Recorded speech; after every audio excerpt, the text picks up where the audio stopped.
మన ప్రభువు రక్షకుడు అయిన యేసుక్రీస్తు పరిశుద్ధ నామములో మీ అందరికీ నా యొక్క శుభాభివందనం తెలియజేస్తున్నాను. దేవుడు మిమ్మల్ని మీ కుటుంబాలు బహుగా దీవించును గాక. God bless you. ఈ రోజు దేవుని వాగ్దానం సామెతలు 9వ అధ్యాయం 11వ వచనం. నీవు జీవించే సంవత్సరములు అధికమగును. ఈ వాగ్దానం నేడి మీ జీవితంలో నెరవేరును కాక.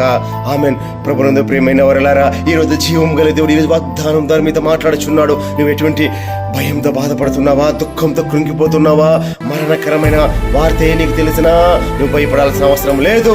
ఈరోజు జీవం గల దేవుడు నీతో మాట్లాడుచున్నాడు. నీ సంవత్సరంలో అధికమగును అని హిజ్కియా ప్రార్థించగా ఆయుష్ 15 సంవత్సరాలు పొడిగించిన దేవుడు నీవు ప్రార్థించగా దేవుడు కూడా పొడిగించగల సమర్థవంతుడు.